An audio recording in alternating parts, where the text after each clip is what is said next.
금융국사가 양양성을 습격하던 그날, 이막수는 갓 태어난 곽양을 빼앗아 양양성을 빠져나왔다. 그리고 그 뒤를 양과와 금융국사가 쫓았다. 소용녀가 도착했을 때는 이미 세 사람의 모습은 찾을 수가 없었다. 소용녀는 개방 제자가 지키고 있던 홍마를 빌려 노유각이 성문을 열라는 명령을 내리기가 무섭게 성을 뛰쳐나갔다. 그러나 세 사람은 이미 성에서 멀어진 듯 흔적을 찾을 수가 없었다. 소용녀는 일단 말을 달려 양과를 찾아보았다. 그 모습을 보며 노유각이 성문을 닫으려고 하는 찰나 멀리서 말발굽 소리가 요란하더니 북동쪽에서 한 무리가 말을 몰고 다가오는 게 보였다. 그들은 양양성이 가까워지자 소리쳤다. 우리는 전진교 제자들이오. 전진교 유진인과 구진인의 명을 받고 곽대엽과 황방주를 뵈러 왔소. 노유각은 죽봉을 치켜들어 경계 태세를 취하며 성 밖을 살펴보았다. 중년 도사 7명이 다가오는데 그중 견지병과 조지경은 아는 얼굴이었다. 노유각은 얼른 이들을 성 안으로 들였다. 전진교 제자들을 대표해서 견지병이 노유각에게 이곳에 온 연유를 설명했다. 그의 말에 따르면 몽골 대군이 양양성을 다시 공격한다는 소식을 들은 유처현과 구처기가 전진교 병력을 이끌고 몽골군의 뒤를 공격하겠다는 내용이었다. 노유각은 이에 대해 정중히 감사를 표하고 함께 곽정을 만나러 가자고 했다. 그 말에 전진교 도사들은 노유각을 따라 곽정의 처소로 갔다. 도착하고 보니 성 안에 큰 불이나 주자류 등이 군사를 이끌고 불을 끄는 중이었다. 노유각은 우선 곽정과 황용의 안위부터 알아보았다. 다행히 두 사람은 이미 안전한 곳으로 피신해 있었다. 개방 제자들이 모두 불을 끄는 데에 동원되어 잠시 후 점차 불길이 잡히기 시작했다. 정신이 없는 와중에 또 소상자, 다리파, 곽도 등이 공격해왔다. 그러자 견지병은 전진교 일행과 청강 북두진을 펼쳤다. 7명이 한 몸이 된 듯 일사불란하게 움직이며 서로를 받쳐주니 무공이 뛰어난 소상자, 다리파, 곽도도 이를 당해내지 못했다. 게다가 성안 상황이 점차 안정되며 개방 제자들과 송군이 점점 몰려드니 결국 습격한 보람도 없이 그냥 물러날 수밖에 없었다. 상황이 마무리되자 주자류가 다가와 7도사에게 감사를 표시했다. 견지병 등은 곽정의 부상이 그리 심각하지 않다는 소식을 듣고 다음 날 만나기로 약속을 정했다. 주자류는 7도사를 방으로 안내했다. 견지병과 조지경, 그리고 이지상은 의논한 끝에 이지상 등 5도사는 밤길을 달려 중양궁으로 돌아가 사존들에게 양양성의 상황을 알리기로 했다. 그리고 견지병과 조지경은 남아서 곽정 부부를 만나 앞으로의 일을 상의한 후에 돌아가기로 했다. 그날 저녁 견지병과 조지경은 5사제와 헤어지고 한 방에 묵었다. 한편 소용녀는 홍마를 타고 양과와 금융국사를 뒤쫓다 그만 방향을 잃고 말았다. 소용녀는 지체할수록 양과의 생명이 위태로워질 것 같아 마음이 다급해졌다. 그녀는 양양성 주변을 정신없이 헤맸지만 홍마가 아무리 빠르다고 해도 워낙 넓고 외딴 곳이라 한밤중이 되도록 양과의 흔적을 찾을 수가 없었다. 그러던 중 멀리서 들려오는 무삼통의 울음소리를 듣게 되었다. 소리를 따라가니 무시 형제가 싸우는 소리가 들렸다. 그리고 양과의 목소리도 들렸다. 소용녀는 뛸 듯이 기뻤다. 그녀는 혹 양과가 적을 만난 것이라면 몰래 도와야겠다는 생각에 일단 홍마를 나무에 묶어놓고 조심스럽게 바위 뒤에 몸을 숨긴 뒤 소리가 들리는 쪽을 훔쳐보았다. 그런데 그곳에서 소용녀는 양과의 말을 듣고 깜짝 놀라지 않을 수 없었다. 양과가 곽부와 이미 정혼했다며 제 입으로 떠들어대는 소리를 들은 것이다. 그는 말끝마다 곽정 부부를 장인, 장모라고 불렀고 무시 형제에게 다시는 곽부와 만나지 말라고 으름장을 놓고 있었다. 소용녀는 온몸에 힘이 빠졌다. 양과의 한마디 한마디가 소용녀의 심장을 때렸다. 소용녀는 커다란 상처를 입고 어찌할 바를 몰라 절로 한숨이 새어나왔다. 그때 양과는 어디선가 들려오는 소용녀의 한숨 소리를 듣고 선자를 외쳤다. 그러나 그녀는 대답도 하지 않고 조용히 자리를 떠나버렸다. 양과는 그저 이막수가 낸 소리인가 싶어 더 이상 염두에 두지 않았다. 소용녀는 홍마를 끌고 혼자서 여기저기를 돌아다녔다. 아무리 생각해보아도 자신이 어찌해야 좋을지 알 수가 없었다. 소용녀는 절로 흘러내리는 눈물을 닦으며 갖은 생각을 다하던 끝에 결심했다. 그래, 고묘로 돌아가자. 이 세상은 내게 너무나 혼란스러워. 이렇게 결심한 소용녀는 일단 양과의 목숨은 구해야겠기에 그대로 밤길을 달려 양양성으로 돌아갔다. 그녀는 주자류에게 황곡에 있는 양과를 찾아 홍마를 전해달라고 부탁했다. 그때 양양성 안은 상황이 좋지 않았다. 곽정은 부상을 당했고 황용은 마가기를 낳았으며 성안은 몽골군으로 인해 벌집을 쑤셔놓은 듯 어수선했다.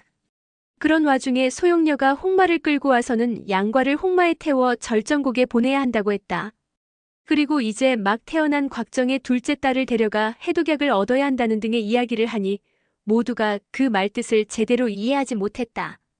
소용녀는 주자류 곁에 곽부가 있는데도 갓난아기를 절정곡에 보내야 한다는 얘기를 서슴지 않고 내뱉었다. 네 동생이 절정곡에서 며칠 있는다고 무슨 일이 있겠어? 다 네 장래의 남편을 위한 일인데. 양과를 떠올리자 또 눈물이 솟구쳐 더 설명하고 싶어도 목이 메어 입을 열 수가 없었다. 그녀는 그대로 침실로 달려가 침상에 쓰러져 울음을 터뜨렸다. 주자류가 좀 더 물어보려 했으나 소용녀는 마음이 어지러워 더 설명해주지 못하고 그저 양과의 목숨이 위태롭다며 어서 가라고 등을 떠밀 뿐이었다. 주자류는 뭔가 큰일이 터진 것 같아 일단 황곡으로 가서 상황을 봐가며 처리하기로 마음먹었다. 그런데 그가 막 성을 나서려 하자 홍마가 어디로 갔는지 보이지 않았다. 옆에 있던 병사가 곽부가 이미 끌고 갔다고 전해주었다. 그래서 곽부를 찾으려는데 도무지 찾을 수가 없었다. 주자류는 양과의 안위가 걱정되어 마냥 성 안에서 사람을 찾고 있을 수만은 없었다. 그래서 발 빠른 말을 구해 개방 제자 몇 명을 데리고 소용녀가 가르쳐준 길을 따라 황곡으로 달려갔다. 가보니 양과와 무시 형제가 모두 바닥에 쓰러져 있고 무삼통은 옆에서 운기를 하고 있는 상황이었다.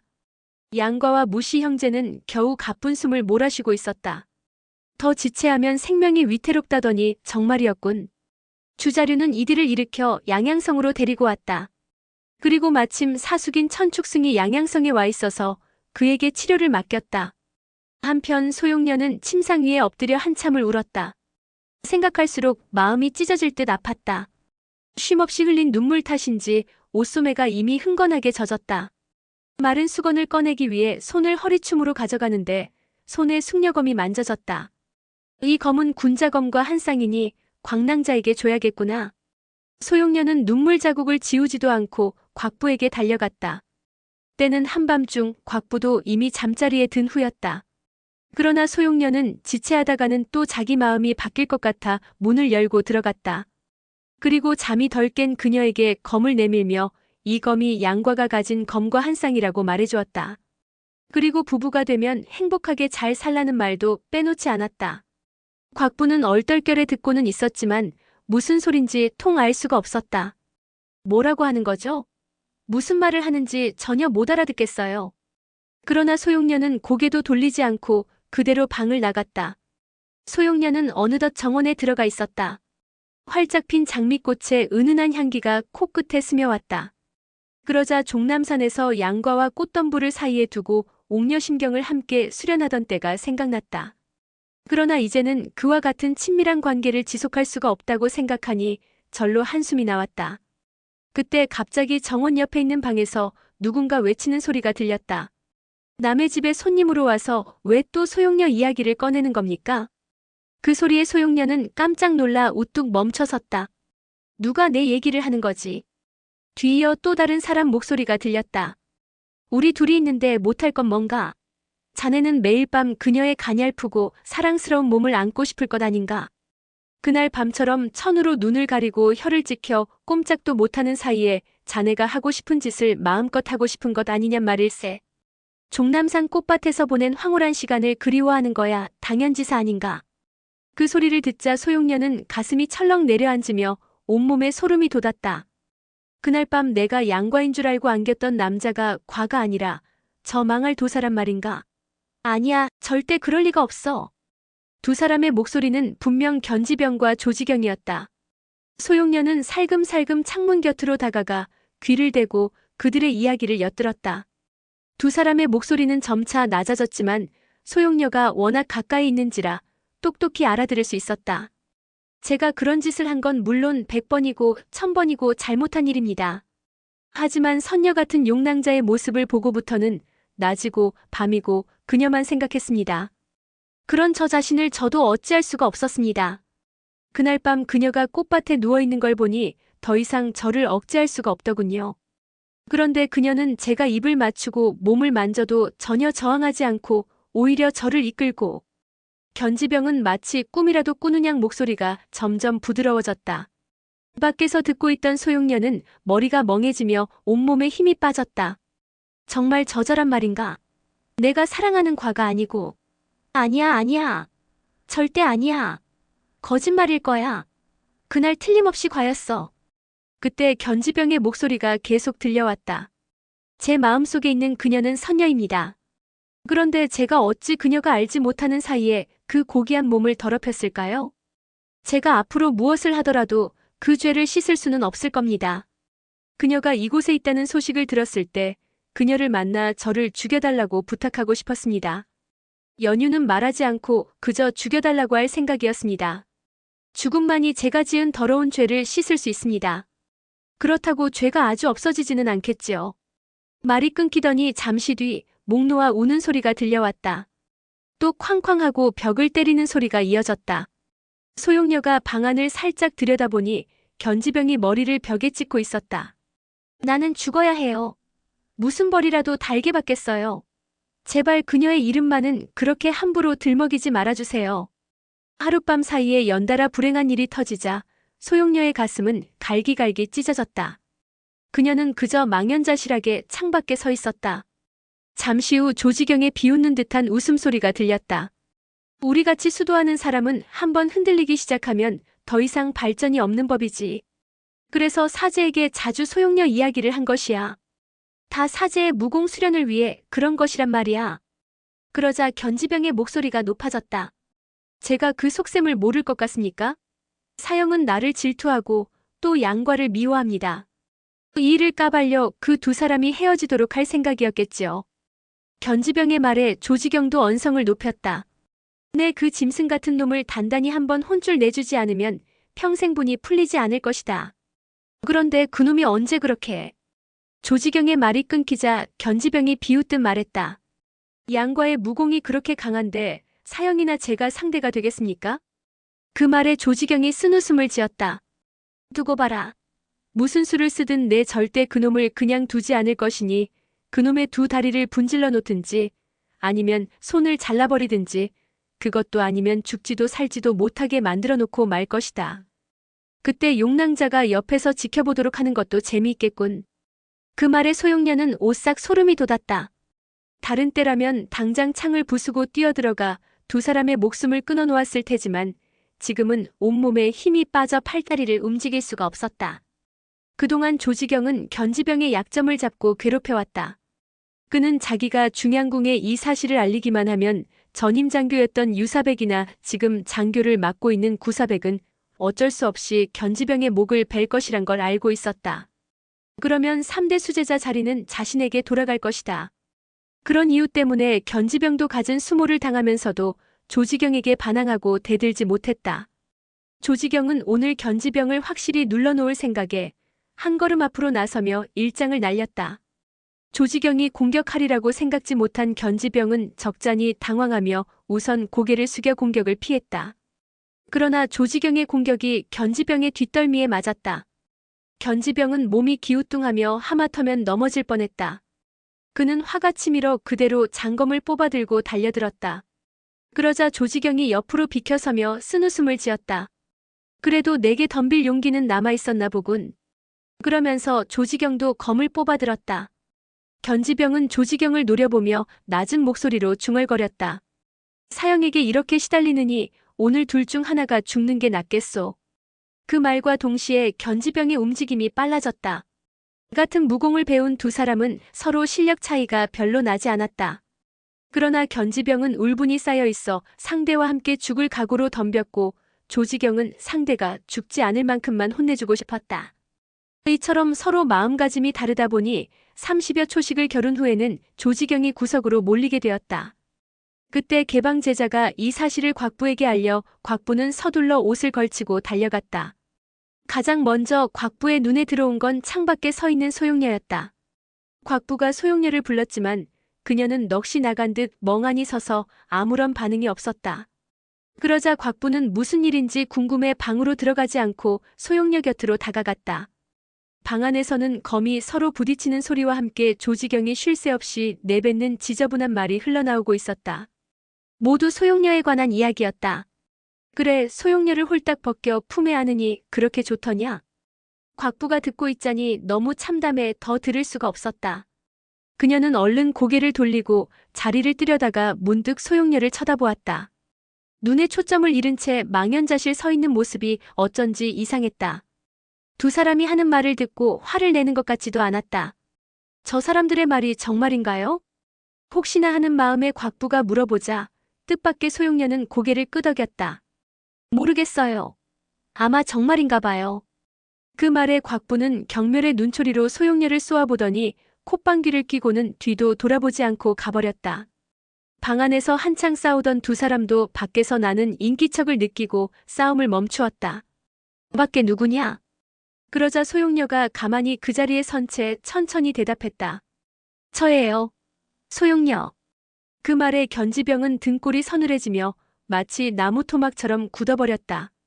조지경 역시 온몸이 싸늘하게 식는 것을 느꼈다. 지난번 대승관 영웅대연에서 소용녀의 일장에 가슴을 맞아 중상을 입고 몇 개월간 요양을 하고서야 겨우 회복한 조지경이었다. 지금 싸운다고 뭐가 다르겠는가? 소용녀를 모욕하는 말을 쉴 새 없이 내뱉었던 조지경은 머릿속이 온통 하얘지며 오직 도망갈 생각밖에 없었다. 그러나 견지병은 어차피 소용녀에게 자기를 죽여달라고 하려던 참이었기 때문에 두려울 게 없었다. 그는 팔을 뻗어 창문을 열었다. 창밖 정원 옆에 하얀 옷을 입고 처연한 표정으로 서 있는 그녀가 눈에 들어왔다. 꿈에도 그리던 세상 그 누구보다 아름다운 소용녀가 그곳에 서 있었다. 아까 하던 얘기 모두 사실인가요? 그 물음에 견지병은 우물쭈물하며 입을 열었다. 예, 그렇습니다. 그러니 절 죽여주십시오. 그는 창밖으로 장검을 거꾸로 들고 소용녀에게 건네주었다. 그걸 보자 소용녀의 눈에서 이상한 빛이 발했다. 가슴속에 치욕과 울분이 미친 듯 끓어올랐다. 지금이라면 1000명이든 10,000명이든 죽여버릴 수 있을 것 같았다. 그녀는 견지병이 건네는 검을 초점 없는 눈으로 바라보기만 했다. 조지경이 가만히 보아하니 소용녀가 반쯤 정신이 나간 듯 했다. 저러다 미쳐 날뛰기 시작하면 정말 큰일이다. 도망가려면 기회는 지금뿐이다. 조지경은 견지병의 팔을 잡아채며 외쳤다. 지금 가야 해. 어서. 지금 안 가면 죽어. 조지경은 이미 몸이 반쯤 밖으로 나가 있었다. 견지병은 온몸에 힘이 쭉 빠져 있는 상태여서 조지경이 잡아 끌자 정신없이 끌려갈 수밖에 없었다. 조지경은 견지병의 팔을 잡은 채 최대한 내공을 끌어올려 경공을 펼쳤다. 견지병은 처음에는 조지경에게 끌려갔지만 수장 밖에서부터는 자신도 경공으로 내달리기 시작했다.